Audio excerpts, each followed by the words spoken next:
Saturday, June 27th, 2015, round 11 of 16 for the Verizon Indycar series. The race that is about to take place is not only about to be one of the most exciting, if not the most exciting IndyCar race in history, but perhaps the most feared. This is the greatest race that nobody saw. Racers, start your engines.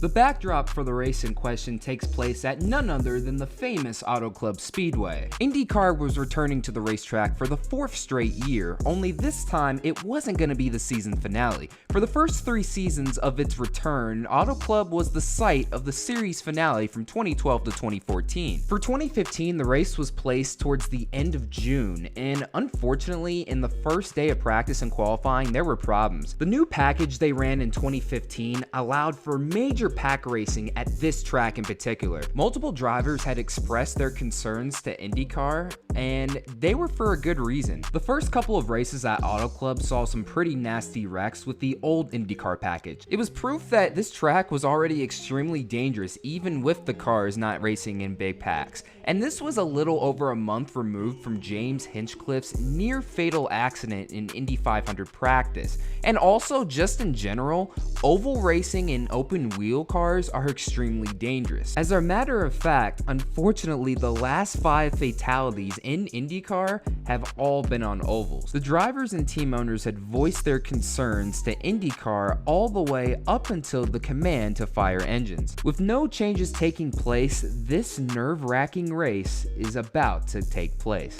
The spotters are above us here and the drivers rely on it. This is the MAV TV 500, round 11 of the Verizon IndyCar Series. Simon Pagenaud, for the first time in his career, leads the field to green on an oval. It's plenty of Penske up front, but look at Marco Andretti. He told Robin before his car was almost too good to believe, and he goes straight to the lead. Andretti leads in California. They're sorting themselves out early. Our pole sitters dropped to 3rd. Look at that yellow Penske truck rental car. Pagenaud looking to dive in there. Elio Castro Neves is in there. Everybody keen to get to the front early. Everybody looking racy as Elio makes a move down the inside of Marco. Marco coming back on the draft. Montoya pulling up. The racing that is taking place is about to be phenomenal. Only one major issue. Look at the grandstands. Auto Club used to be a fixture for IndyCar back in the late 1990s, but now in 2015, they can barely find an audience. All 5 people in attendance are about to see probably the greatest IndyCar race of all time. It was close at one point. Andretti still leading lap 19. Castro Neves on the inside of Briscoe, right down on the white line. Briscoe wanted that line. He didn't want Neves to have that bottom line. Whoa! Sage Karam come around the outside with a big run.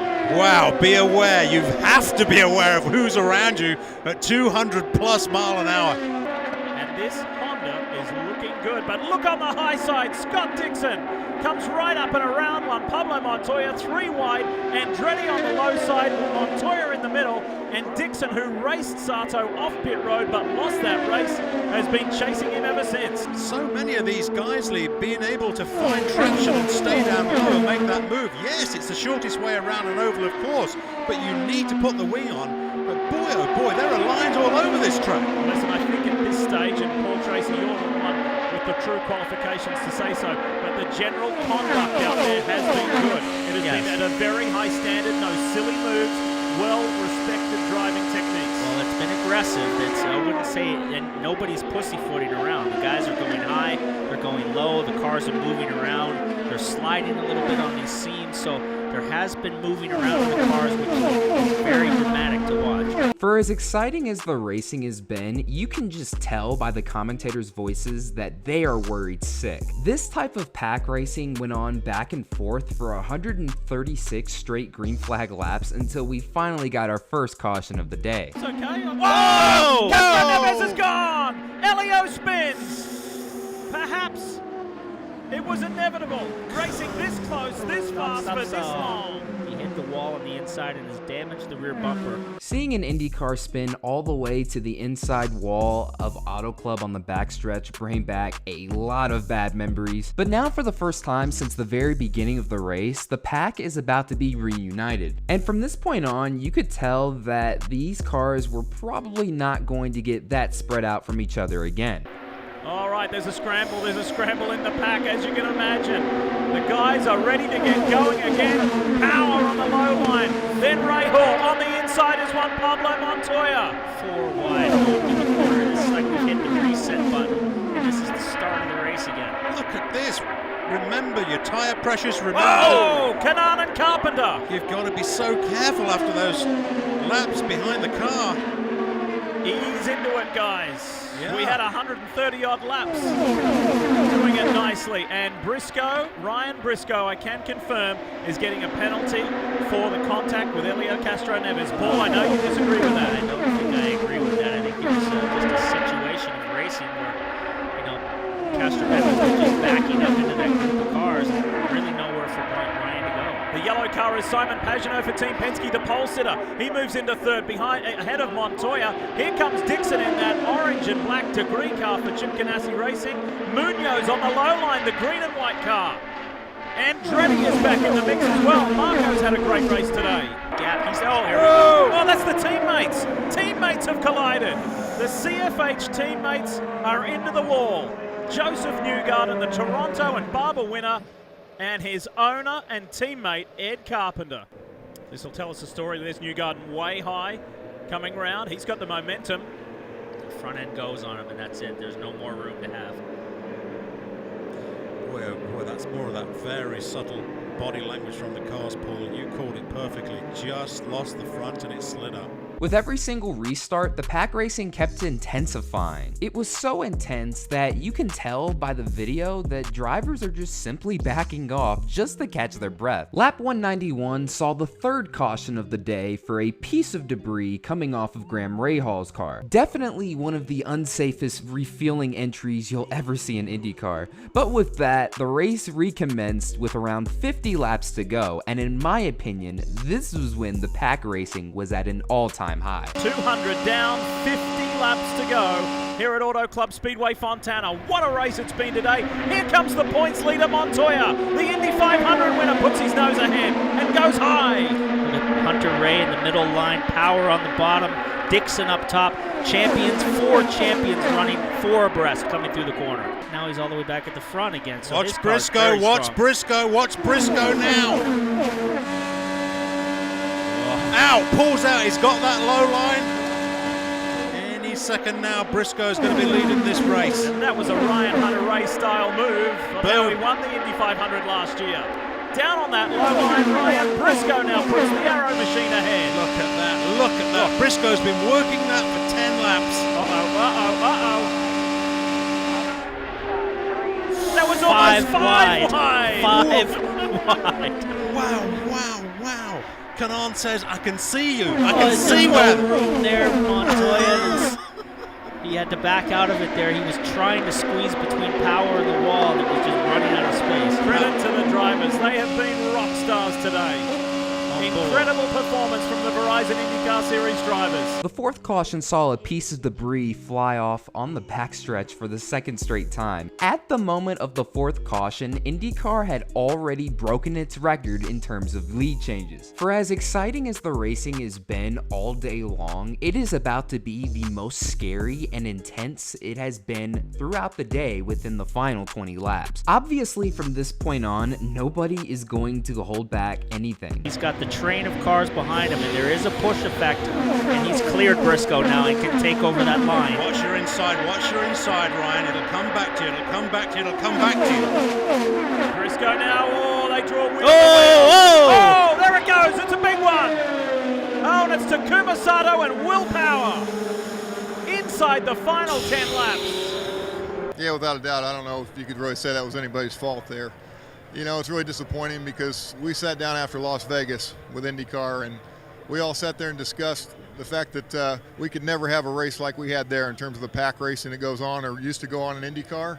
And why we're here doing it today, I have no idea. Up high is Marco Andretti and Sage Karam. Here they come. Andretti was one of those ones on fresh tires. Fresh tires, momentum off of the restart. They were up and running and up to speed when they caught the lead group. Andretti coming on the high side, cutting to the bottom. This. Watch this, down low, and Rahal closes the door. That's where you've got to be, Marco. That's where you've got to be. You've got those fresh tyres, but not in the middle of the track. You've got to dive down low. You've seen what Briscoe could have done. This is it. One lap. Oh, there goes Ryan Hunter-Reay and Ryan Briscoe, and Briscoe flies. Oh. Briscoe flips and flies. On the grass, the two Ryans came together. And that's a very abrupt end to what was a terrific day for Ryan Briscoe. He gives both thumbs up, which is a good sign. That was wild. I think, yes, Graham Rahal. It's a pass on the front straight, Graham. Slowly, slowly, slowly. For the first time in 125 races, Graham Rahal was once again an IndyCar Series winner. The race saw a total of 80 lead changes, the most in any IndyCar Series race, and a record that still holds today. But it is clear that the drivers were completely displeased with the sanctioning body's handling of this race. Ryan looks like he's okay. He gave a thumbs up. What are we doing? What are we doing? I mean, we went in there and told them it'll be pack racing, and that was a Vegas situation right there. And I'm just so happy that no one was really hurt. It's a new package, so we keep guessing, and we guessed it on the wrong side. I think it was a great race for the fans, but people are not in the race car to see, 215 miles an hour doing this. It's I would like you guys to try.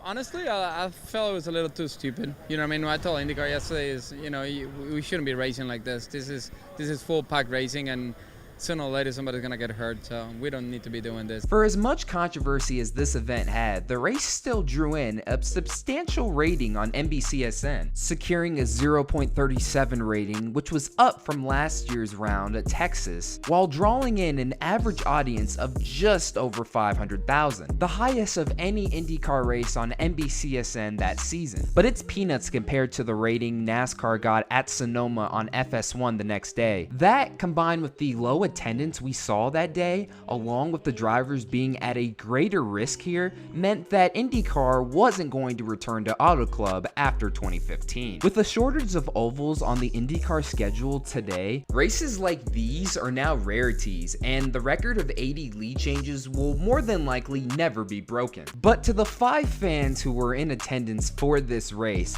they will probably say it was the greatest race they had ever seen. And once again, that'll do it for another video. Thank you guys so much for watching. This is Black Flags Matter. Catch you next time.